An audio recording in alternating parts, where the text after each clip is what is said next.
Hello, welcome to the European American Press Club conference with Gérard Araud on the Biden administration, the future of transatlantic relations. My name is Catherine Pruitt. I am the General Secretary of the European American Press Club and also the Executive Director of the European American Chamber of Commerce here in Paris. We're pleased to see such a great turnout for this transatlantic discussion. The members of the Press Club board with us today are Gregory Viscusi, economic and political journalist, and Virginie Robert, the foreign desk editor of Les Echos. And now over to Gregory to introduce our speaker. Thanks, Gregory. Hello, hi, welcome everyone. So Gérard Araud, he served as France's ambassador to the US from 2014 to 2019. So not only did he live through the transition from Obama to Trump, but I'm a witness to the fact that he predicted it as well. Before that, he held many senior positions at the Foreign Ministry, including Director for Strategic Affairs and also Ambassador to Israel. Before becoming Ambassador to the US, he was, well, immediately before, he was Ambassador to the United Nations in New York. So in fact, he spent 10 years in the US at the ambassador level, which explains why he has really, truly very, very sharp insights into the country. And with that, I'd like to pass the floor over to Ambassador and welcome very much today. Thank you very much, and good morning, since I am in New York, or good afternoon in Paris. You know, I think the first element that you have to emphasize when you are looking at the Biden administration is that it's an administration which is facing a major crisis. If you exclude the Second World War, it may be the most serious crisis since the election of Franklin Delano Roosevelt in 1932. It's a political crisis, and the political crisis is here to stay. We are not going to talk about domestic affairs, but Donald Trump has not, as we say in French, given his last word. And of course, sanitary and economic crisis. It's an administration also where the members of which are extremely experienced. In a sense, you can say it's an Obama-free administration because most of the people who are in the cabinet or in other positions actually have already worked in the Obama administration. In terms of foreign policy, I should say, and especially in terms of the relationship with Europe, the first thing that we have to emphasize that unfortunately for Europeans, Europe is certainly not the first item of the agenda. You won't be surprised if I will tell you that the first item of the agenda is China. China. As you may know, the Secretary of State is actually traveling. I think it's his first foreign travel in real and not in this video, and he's traveling, of course, towards Asia. Is going to visit the main partners and allies of the United States in the region. So China. When I was ambassador in Washington, I think the only consensus that I was feeling in Washington was about China as the strategic competitor of the United States for the coming decades. I remember after a speech by Vice President Pence to the Hudson Institute in October 2018, which was quite a strong speech, really that all my Democratic friends, people who had worked with Obama, were in a sense telling me, well, we should have done before. We should have done it before. So China is identified as the strategic rival. And I should think that the American-Chinese relationship will be, in a sense, the most important international relationship for the world in the coming decades. And you can go further to say that, in a sense, it will structure the international relationship, the international relations in the world in the coming decades. And everything has to be built, in a sense, because Trump simply, imposed tariffs on China and used China as the scapegoat of the pandemics. I think the British call it also the whipping boy, and of the campaign by using extraordinary anti-Chinese blurs. But now, of course, this administration will have a more deliberate, policy, building an enduring relationship with China. To be in simplest terms, I think it will be, of course, as you can guess, containment and engagement. Containment, it means that it's what we have seen already, the Quad, working with India, working with Japan, Australia, and also other partners who are worried by the emergence of China in the region, but also engagement. Because when people are talking about the new Cold War, they are making, of course, they are making a basic mistake, because the economic relationships between the USSR and USA was quasi null. There was nothing or nearly nothing, while the trade relationship between the US and China is only second to the EU-US relationship. And the people are talking about decoupling the two economies. It's simply impossible. Some activities have shifted towards Vietnam or Philippines, but it's simply because of the wages, because the Chinese wages have been going up. Maybe some limited strategic activities will be shifted back to the US, but it will be, in terms of volume, extremely limited.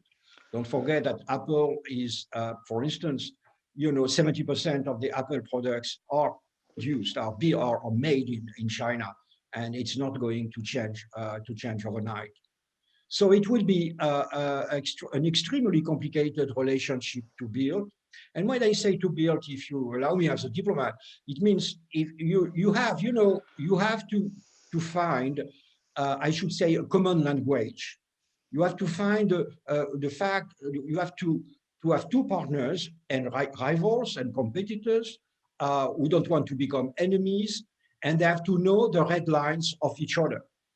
They have to understand the messages, the warnings of the other side. They have to accept the balance as it is. Of course, they will try to move the lines a bit, but they shouldn't try to undermine the system. So it's building a system. It's building a new order where each side knows what are the risks if it's moving, if it's moving the line a bit too far. So it's a mixture, again, as I've said, deterrence, containment, but also engagement. We need to have a strong political dialogue between China and the US. And personally, I'm relieved that when flying back from Asia, Secretary Blinken is going to meet some Chinese envoys. I was struck because I didn't see the rank of these envoys, but there will be a Chinese delegation in Alaska on his way back from Asia, and I think it's very, very positive. We really need it. What will be in itself, it's extremely complicated. Really, it's as I've said, it's a military, political, financial. The first order, the most important order of U.S. Treasury bonds is the Bank of China. Financial, but also, of course, technological, trade. There are a lot of issues where basically both sides are nearly starting from scratch.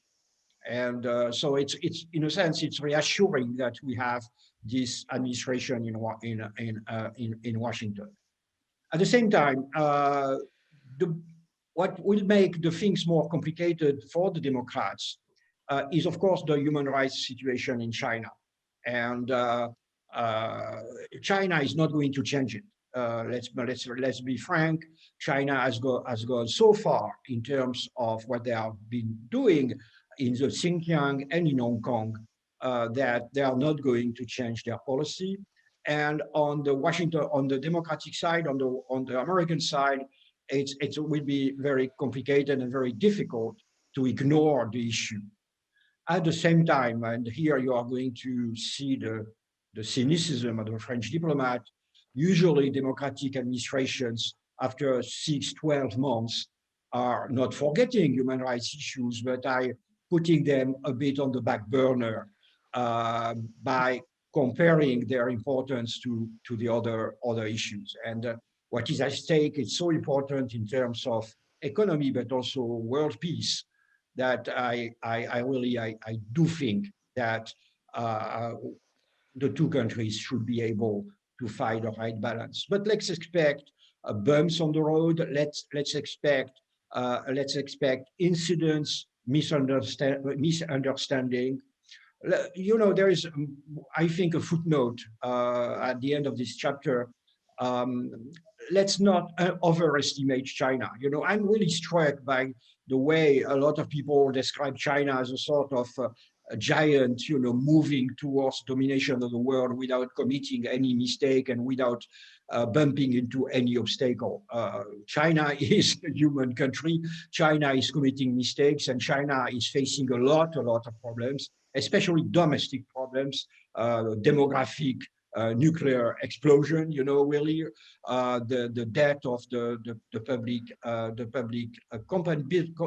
companies, social tensions. So it's you know, it's so what we are going to look at is, in a sense, a very traditional situation of an emerging power with elbowing its way and a declining power, but declining in relative terms, not in absolute terms, but relative terms, and clinging to its former status. And we are going to depend on the wisdom of both sides. For the Europeans, it means that the Americans, and it has already started in a way, the Americans are going to come to us and are going to ask the Europeans, you know, follow us. Because usually when the Americans say we should cooperate, it means, you know, you should follow us. You know, well, the American diplomacy is not a diplomacy between equals. It has never been since 1945, and they don't even think of it, you know, in Washington, D.C. And when you are telling them that maybe they should consider Europeans as equals, they don't understand what you mean. So it's basically, they are going to ask us to follow them. And on European side, as usual, we are going to be divided.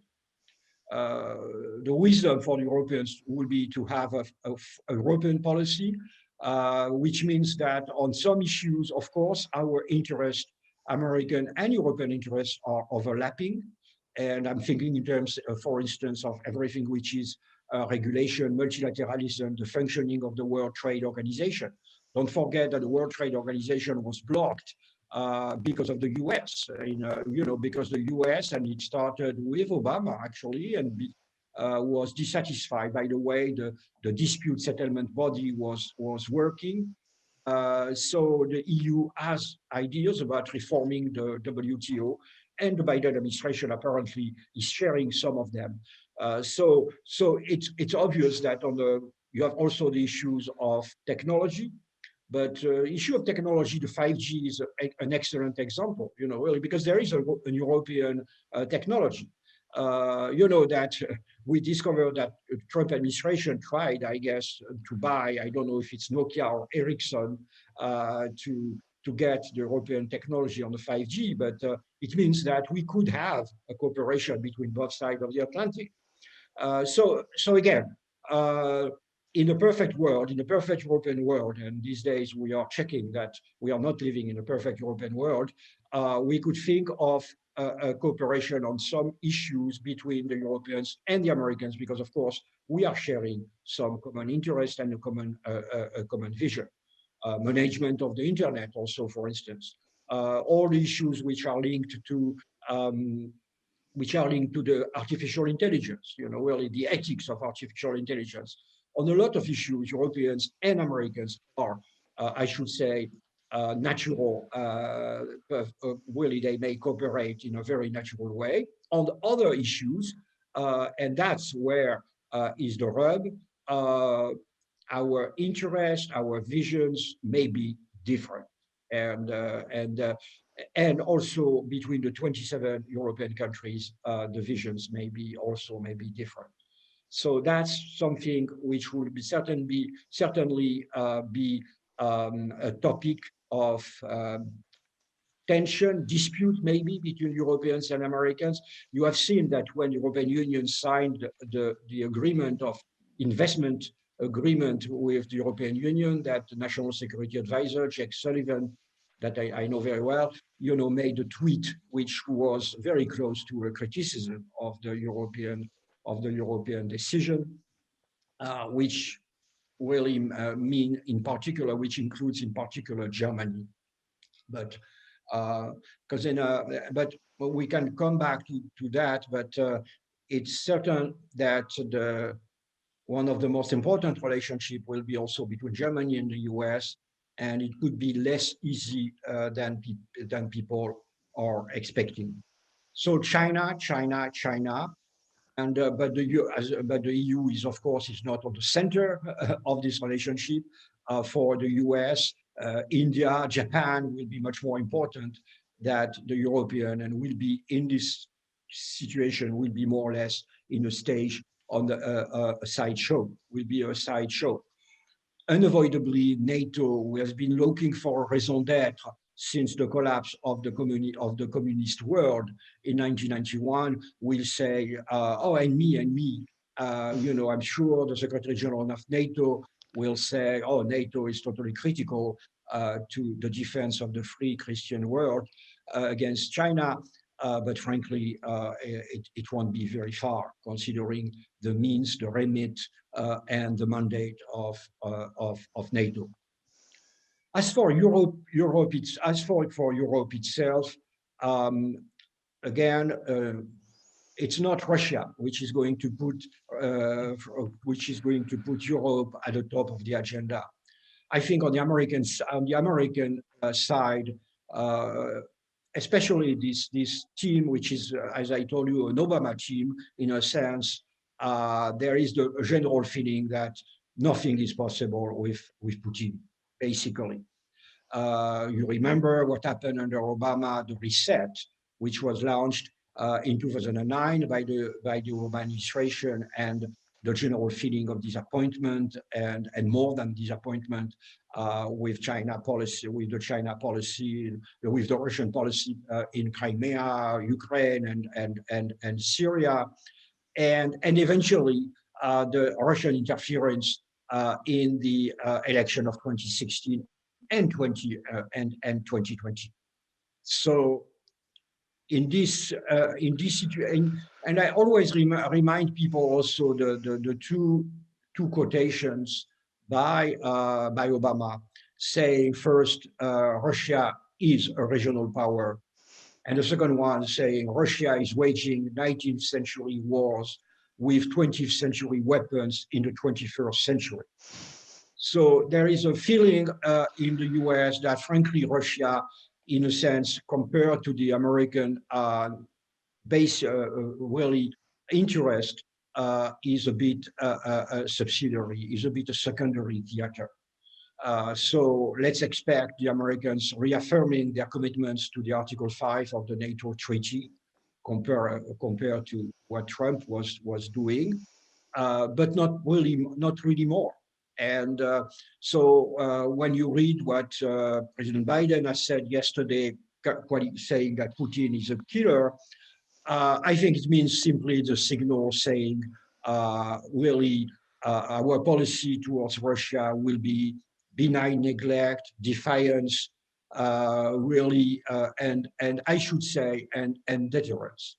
But there won't be really an engagement with Russia.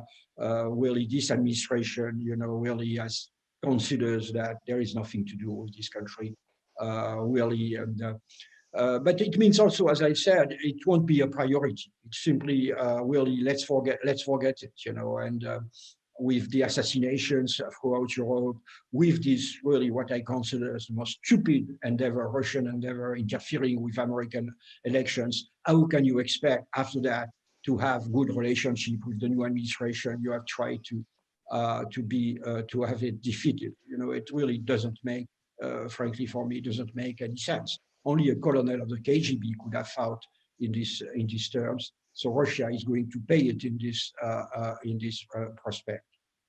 But last point I could raise, of course, as you can guess, there is hundreds of points that I could raise, but I want to let you ask questions. The last point, and I think I want to emphasize this last point because it's not something which is coming to the forefront of the reflections, which is trade. And because after all, you know, the European Union is in charge of our trade, of European trade. This administration is not free trading administration. They are not free traders. The Democrats have never been free traders because of the influence of the trade unions. But you may have noticed that the first decision by one of the first decisions by President Biden has to reinforce the most protectionist regulation in the world, which is the Buy American Act. He has signed an executive order to reinforce the Buy American Act. And during her hearings, the new USTR, the US Trade Representative, Mrs. Tai, has not really talked of any new free trade agreement. She has not raised the issue of any new free trade agreement. Really, so I'm really sorry for the European Commission, but the TTIP is dead. Really, it's dead on arrival. It's dead. There won't be a free trade agreement between the EU and the US in the coming 4 years.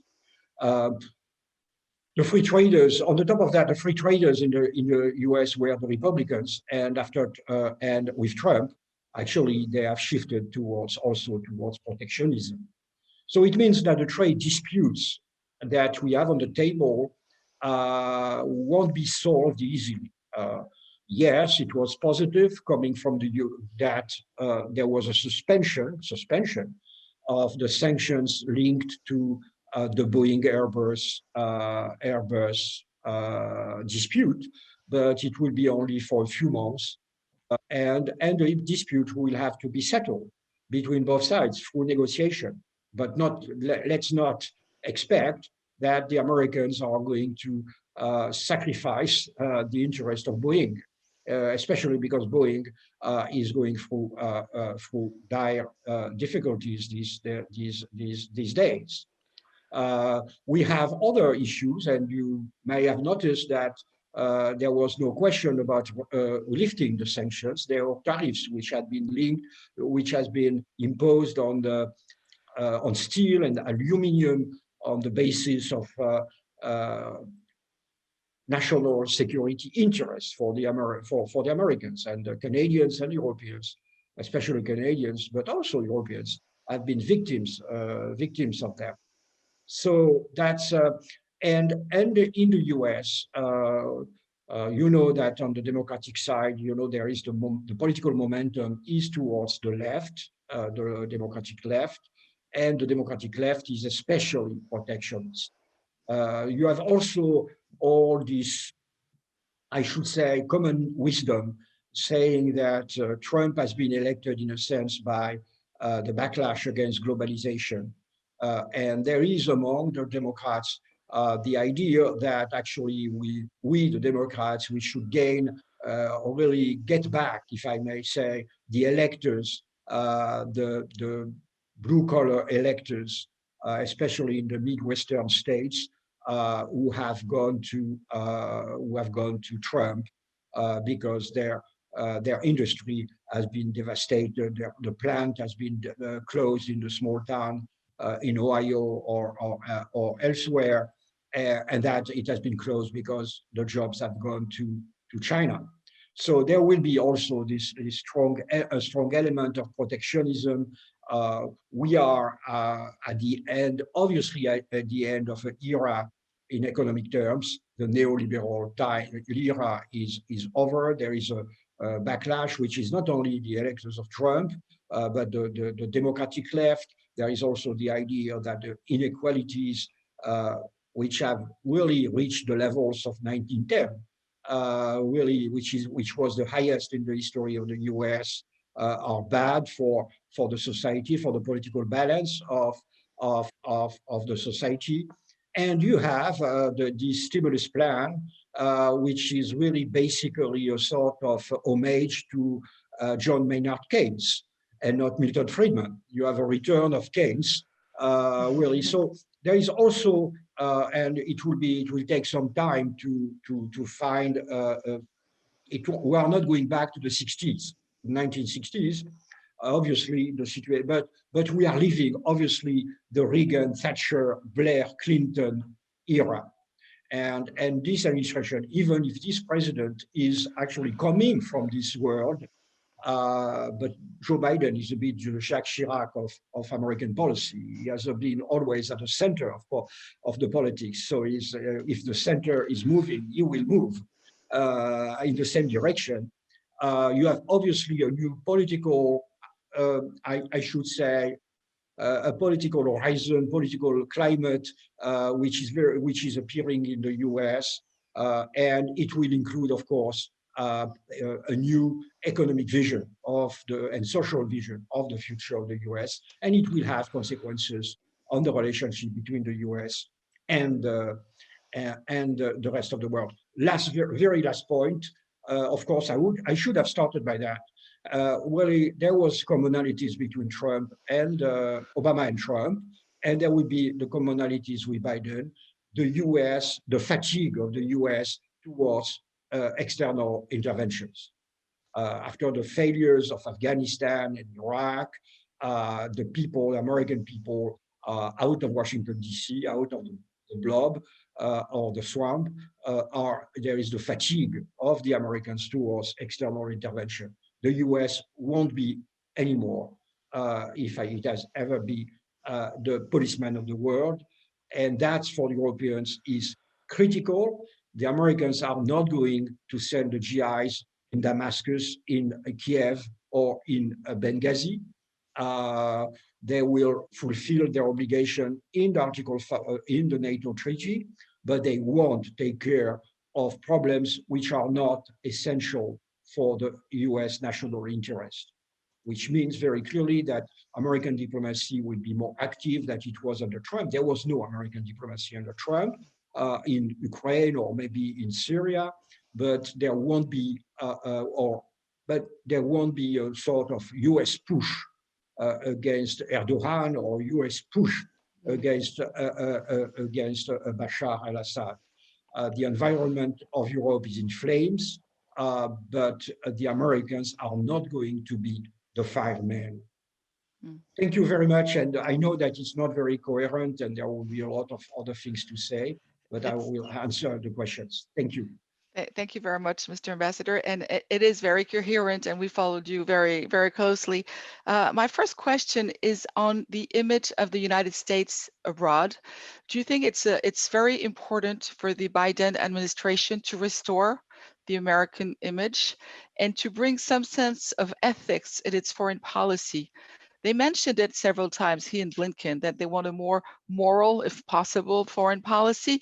Do you believe that? And do you think it's important for them to bring back this idea of the first democracy in the world that was lost with the Trump administration?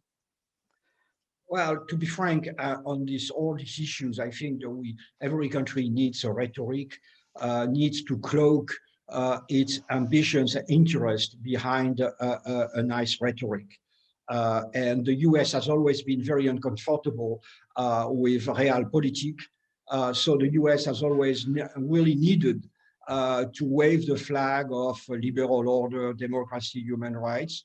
But the US is not more or less moral than any country in the world. So it's really, so I think especially with a democratic administration, it's really, I remember you were not born, but when Carter was elected, Brzezinski was chosen after Kissinger, and Brzezinski arrived, really waving the flag of morality against the immoral Kissinger. But to be frank, we didn't see after 6 months they were more or less following the same policy.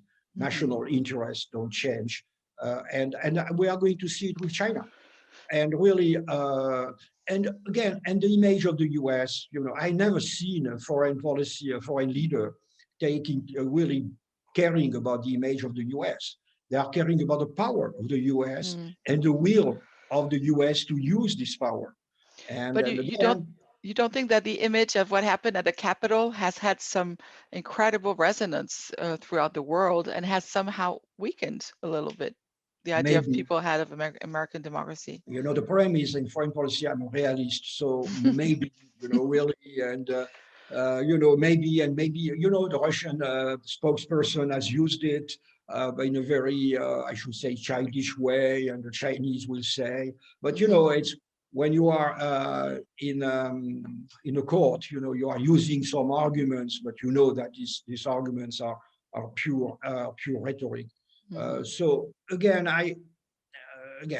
what matters in the country, you know, it's first of all, it's power, and the US is the most powerful country in the world, and will remain it in the coming decades. And we didn't discuss it, but the American economy is back, and will be back in a very strong way in this year. People are talking about 8%. I can tell you here, people are ebullient about the prospect of the American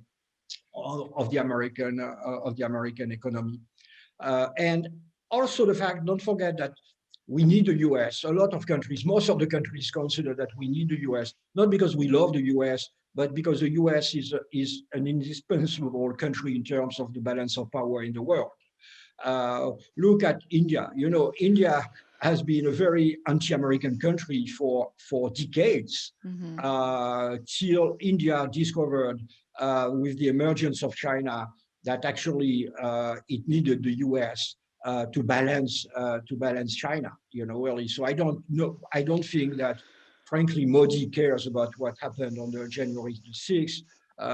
Really, and also, and the Indian man in the street, you know, and the Indian man in the street basically wants to emigrate to the US. So 6th of January or not 6th of January, it won't really change a lot. So I'm a bit skeptical, but maybe because I'm too cynical and I'm too a diplomat, I'm really too on that. Thank you. Okay, we're starting to get some questions coming through from the audience. One of them has to do with the Paris Agreement. The US, so one of the first things Biden did was to rejoin it. But to what degree will the Americans be committed? I mean, after all, the US is now the world's largest oil producer, and much of that comes from shale. So how do you see that working out? No, it's one of the many items that, you know, really I have neglected because you remind me another issue, which is the Iran deal. I should have touched upon. So as for you're perfectly right. The fighting climate change is really one of the most important items, important goals of this administration. And each member of the cabinet, when being confirmed during the hearings of confirmation, you know, has insisted on the contribution of its department to fighting climate change. Really, and it's coming again and again. First, 2 points. The first one is that it will depend, of course, on the Congress. You know, because it won't be possible to use the procedure of reconciliation, you know, which allowed the vote of the stimulus plan against the Republicans. And the Republicans have made fighting the climate change issue a sort of litmus test of their conservatism. And this Republican minority, half of the Senate, the 50, are really in an intransigent opposition to the administration. They won't make, as we say in French, any gift to the administration. So I suspect that if they don't change the filibuster rules, a lot of the measures in terms of fighting climate change actually could be derailed in the Congress.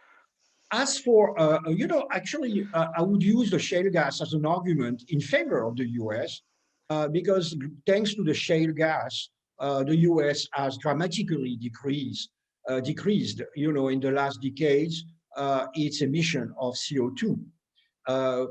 The coal industry is slowly dying in the US, slowly dying. Not because of any regulation, not because of the Obama regulations, but simply because of the cost effectiveness. And also, because never underestimate the vitality of the American society. When we were negotiating the Paris Agreement in 2015, I was traveling extensively throughout the country to preach the gospel of climate change. And I was really struck by the fact that when you are out of Washington, you know, really, I was meeting the CEOs, the governors, the mayors, really a major part of the country actually is already engaged into fighting climate change. Really, the cities, you know, the cities, it's more than 40% of the American emissions. Most of the cities are actually have a Democratic mayor, and all of them, from Chicago to really to Houston, the city of oil, most of all of them are engaged into fighting climate change. You have also the incredible vitality of the American science. And I visited laboratories and I saw how much actually they were working on that, you know, improving the output of the electric battery and so on. So I do think that beyond this silly fighting on the hill, the US, as you know, the US is already moving into fighting climate change. And when Trump has, you know, had announced that really going out of the Paris Agreement, I told President Macron, I said, don't make so much a fuss about it. Of course, we should react, but beyond that, let's work with the governors, or let's work with the territories, as we say in French, the governors, the cities, and I think it will be much more productive.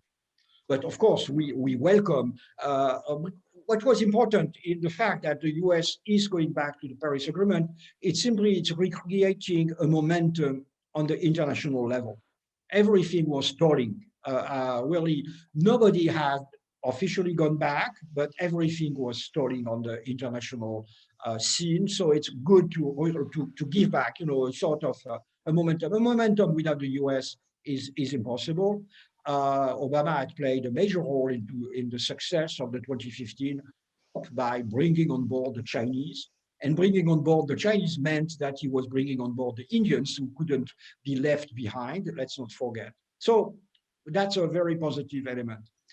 The Iran deal, if you allow me, also will be very complicated. I agree. Really, it will take half an hour because, as you may know, I was a French negotiator at some time, but it's very complicated because, in a sense, the Iranians feel rightly so that they are the aggrieved party, and they are expecting the Americans to recognize, to acknowledge it. And of course, the US is not going to do it. And there is in Washington, D.C., an extremely strong anti-Iranian lobby, which is going beyond the Republicans, which is including some very influential Democrats like Senator Menendez, who is the chairman of the Foreign Affairs Committee. And don't forget that the first result of lifting some sanctions on Iran, the first result will be to give money to Iran, to the Islamic Republic of Iran, which is extremely unpopular. So the Americans, with the support and the help of Europeans, really are trying to reopen channels of negotiation with Iran. But on the Iranian side, they are entering an electoral campaign, which of course are making things also complicated on their side. So again, we may, you know, again, maybe that they won't succeed to rebuild or to rebuild the JCPOA, the Iran deal. So it's really a bumpy road on that. But the French are very committed, though, to this bumpy road. I mean, they're still very active and very willing for the talks to come back between the U.S. and Iran, and they're very involved. Yes, they are very actually. Well, first, the three Europeans are involved. You may have known that very quickly after the inauguration, there was a video between Secretary Blinken and the three European ministers and the EU High Representative. And after that, the Europeans actually said they were ready to host a meeting, an informal meeting of all the parties to the agreement. The Iranians refused to come. And again, now I'm not privy to these talks, but I can say there are a lot of things going on, especially French attempts to really, in a sense, to reopen a channel between Washington and Tehran. You have to understand that Iranians have been basically submitted to an incredible economic war, devastating sanctions, while they were respecting the agreement. Really, and that some Iranians saying, you know, in any way, why to negotiate with Biden since in 4 years Trump will be back, and so that's not you know, that's an argument. And on the other side, on the American side, even whatever they do, the administration thinks they can't, for domestic political reasons, simply say, yes, we the US, we were wrong, we apologize, and we lift the sanctions. It will be fair, but unfortunately, life is not a fair place, you may have noticed, and in domestic political terms, it's totally impossible. There's a question we have here about the WTO. You said that the Democratic administration was not a free trading administration, yet they're moving back to multilateral institutions, and the WTO is one of them. So what to make of it? No, I think, again, in the many topics I didn't touch, there is the fact of saying that Americans are going back to multilateral institutions. At least as much as they were in multilateral institutions. The US has never been such a multilateral country, really, because you know, there was what they called chained Gulliver. You know, I don't know if you remember, you know, the tale of Gulliver, but where the giant is tied by thousands of dwarfs. When he wakes up, he's prisoner. And you know, I think it was Secretary Albright who said that the US is an exceptional country, so the US can't be submitted to the same rule than other countries. And so in multilateralism, it has always been the doctrine of or more or less of the Americans. But it's positive compared to what Trump was undermining multilateral institutions, including the European Union, while at least with the Democratic administration, you have a modicum of involvement into multilateralism. So World Trade Organization, I think I said it, there was some ideas of reform of the WTO by the European Commission. Of course, it was swept away by the Trump administration. And I think I've read some signals coming from the US that they are ready to consider the EU proposals. As I told you, the problem was really there are many problems with the WTO. Basically, the WTO itself was paralyzed, and the dispute settlement body became a sort of executive, free-ranging organization. And that's really so to kill it. The US and with Obama, under Obama, was simply not accepting appointing new judges, so the body would be paralyzed. But there are other issues which are, in a sense, more important. It's simply to use the WTO to oblige China to abide by its commitments when China was recognized as a free market country. And that's the idea, of course, of working within the WTO. Let's be frank, it's an anti-Chinese endeavor. I doubt that China will let us do whatever we want in the WTO. I want to go back to something that you said at the very beginning about how the Europeans are not all united about how to deal with the US, because I got the feeling the French felt a certain liberation under Trump, because Trump was the best argument you could ever make for the sort of independent European strategic positioning that the French have always pushed for, whereas the Germans were traumatized. Germans found it totally traumatizing. And the Germans seem to want to go back to the old world, where I think the French wouldn't mind continuing with the progress that was made under Trump. No, I think you're right on the second point. On the point of Germany traumatized, I think it's very. I was struck by how really my German colleague, you know, really the day of the inauguration, when we were listening to this horrendous speech by Trump in January 2017, how personally devastated my German colleague was. I think I realized at this point how much the Federal Republic of Germany really identified itself with its sponsor, in a sense, with a country which rebuilt a democratic state in Germany, and that there was a real emotional link between Germany and the US based in the sort of mutual respect of the rule of law, of democracy. And the Germans were really personally really destabilized by what was happening. No, on the French, it was not rejoicing or liberating, but it was more basically we have, and it comes from specific our very specific conditions, especially during the Second World War. In a sense, we consider that the US were our allies, but we didn't have this emotional link to the United States of America. You know, really, I've always said, you know, really, on June 14, 1940, the French Prime Minister sent a letter to Roosevelt saying, "We are overwhelmed, democracy, we are sinking, the Nazis are taking Paris, we need your support, you need your help," and there was no answer. So there is always this feeling in France that, okay, the US is an ally, but and that's the reason why we have a nuclear deterrence. But as French, we know that we need to rely on ourselves. So we were, in a sense, more relaxed and saying it may happen.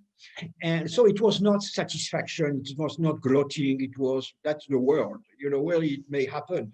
No country should only rely on another country. But I think your third point, I think I share it. The problem of strategic autonomy, the way it has been really talked about by President Macron, I think, what does it mean in practical terms? You know, French diplomacy is very often is not practical. In practical terms, it means that for the Poles and the Baltic states, it means that they could lose the American guarantee. And for the other countries, it means that they should pay for their defense. People are talking only about Germany with 1.4% of the GDP, but look at the defense budget of Italy or Spain. I think it's around 1% of the GDP. So for all these reasons, for all these countries, strategic autonomy actually is a threat. They don't want it. The American protection is, for them, first, it's more sure in a sense. For the Poles, it's better to be protected by the American army than by the French army. And even if we forget the history, and for the other countries, they prefer not to be obliged to spend more money and to go back to the stage of history. Western Europe had the extraordinary privilege, in a sense, to be under the American umbrella and to be protected from the evils of history for 75 years. So the election of Biden will be an excellent pretext to the Europeans to tell the French, okay, really, we understood, but actually, you see, the Americans are here. And so I think you're right. Really, it means, for me, the election of Biden means that the strategic autonomy speech will be not heard for the forthcoming 4 years. Biden will come to Europe sooner or later. He will pat the shoulders of all the leaders. He's very good at patting shoulders and maybe from time to time butts. So he's patting, he will pat, and everybody will be so satisfied. There will be a sort of Euro-Atlantic orgasm at the NATO headquarters. And everybody will look at the French president saying, really, no, not now. There is no urgency. That we have a couple of questions left. There are several around Saudi Arabia.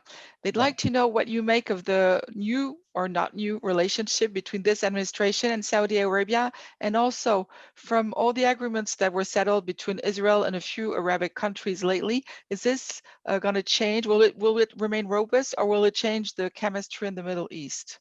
And I know you're an expert on that area. Yes, no, actually, basically the so-called Abraham Accords, it's like when you have had a girlfriend and suddenly you present the girlfriends to your friends. Really, frankly, the Saudis, the Emiratis, and the Israelis have been sleeping together for at least one decade. Really. And when I went to Riyadh and I bumped into Israeli friends. Really in Riyadh. And the guy, the Israeli, was wearing a kippah and eating kosher in Riyadh. So because he was used to come, and the Emiratis and so on. So it has, people, especially in Middle East, are really making complicated analysis. And actually it's so simple. The enemy of my enemy is my friend. There is nothing as primitive as foreign policy that the diplomats are trying to hide behind the subtleties. The enemy of my enemy is my friend. And since our American friends have destroyed Iraq, they have opened the way to Iran. So it's in Jerusalem, in Riyadh, and in Abu Dhabi. Obviously, the enemy was and is Iran. And it was unavoidable that they work together. Well, it's simply said. So they decided to get public, to make their liaison, their affair, to make it public. So now it is there, and it's not going to, of course, it's not going to change. And that's one of the obstacles. That's one of the obstacles that actually this administration is bumping into. Is Obama had made the Iran deal, didn't care about the Gulf countries. It will be more complicated now for the Biden administration, simply moving forward on the Iran deal without taking care, without really taking care of the concerns of the Emiratis, the Saudis, and the Israelis. As for Saudi Arabia, and the Emirates, the relationship between the Trump, I should say administration, but I should say also business, family, with the Gulf monarchies was extremely close to the point of a caricature. And I think that simply this administration is bringing back foreign policy and less business into in consideration of the American foreign policy. So it means with the Emirates, it will be easy. With Saudi Arabia, you have the issue of Khashoggi, but beyond Khashoggi, you have the issue of the Crown Prince, who is identified in a lot of circles in Washington, D.C. as unpredictable and reckless. So the message which has been sent by the US administration was a very balanced one. And because it's not only people say, oh, nothing has been decided because MBS was not sanctioned. Actually, he is sanctioned because for the Crown Prince, who in real terms is largely governing the kingdom, he won't have access to the White House. It's an incredible humiliation. He has been informed that his only interlocutor will be the Secretary of Defense. Which means that he is really immediately, his role is limited. It's also sending a message to the people in Saudi Arabia. He's really in the royal family. He is facing, he has been facing opposition. Really sending a message that he's not persona grata in the US, and it's quite a strong problem for a country like Saudi Arabia. But at the same time, even if you are a Democrat, even if you are really in charge of the image of the beacon of the free world, you know that Saudi Arabia is an essential element in the stability of the region. You simply can't erase Saudi Arabia from your calculation. And the US is trying to balance on one side the problem of human rights, the problem of the general behavior of the Crown Prince, and the other side, the obligation to keep a strong relationship with Saudi Arabia. So I think it's first, I think they are trying to find a new balance in their relationship with Saudi Arabia and the Emirates, which includes the problem of Iran. And you could have asked me the question about Israel also, because Prime Minister Netanyahu went so far in identifying Israel with the Republican Party that, as you know, the phone call between Biden and Netanyahu is still not there. But first, the relationship between Israel and the United States will remain a very strong one, a de facto alliance. There won't be a crisis of a confrontation between Israel and the US.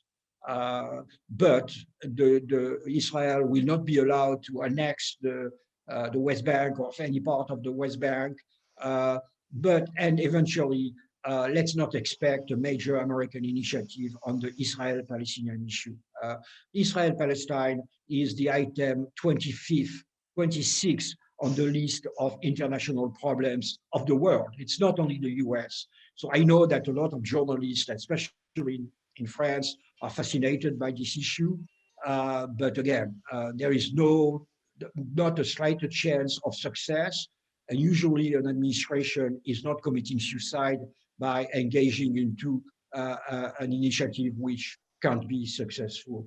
So I don't think on Israel-Palestine, it will be more a management of the tension to avoid an outburst of violence, to avoid the Israel really to make impossible a territorial compromise, but it won't go much further. Sadly, we're out of time, but I can't resist one last question. What's your prediction for 2024? Right now, 4 years, it's extremely long. It doesn't make any sense to make a prediction. But if you ask me today, I said Donald Trump will be the Republican candidate. Populism on the Republican side is not going to leave. It's going to stay. The Republican Party is not going to become again a traditional conservative party. Populism has paid to the Republicans. They got 15 seats in the House, and the result of Trump was a good result. So if Trump may run, if I say may, it's because there will be judiciary problems. Really, the General Attorney of New York is piling up a file against Trump. If he may run, he will. I don't see anybody in the Republican Party able to compete with Donald Trump. But again, I see it more and more how much the fact that he doesn't have access to Twitter is really reducing his clout. It's really striking. But having said that, considering the enthusiasm of the Republican militants for him, considering that the majority of the Republican voters consider that the election has been stolen, yes, a majority of the Republican voters, right now, I don't see any other candidate on the Republican side than Donald Trump. Really. Okay. Well, thank you very much for being with us this afternoon. And thank you to all of you who joined today. I think Kathy, maybe the last words to you, Catherine. Just thank you very much for your time today. It was a very rich exchange, and thanks, of course, to our. Thank you very much. Bye-bye. Our guests. Have a nice day. Okay. Bye-bye.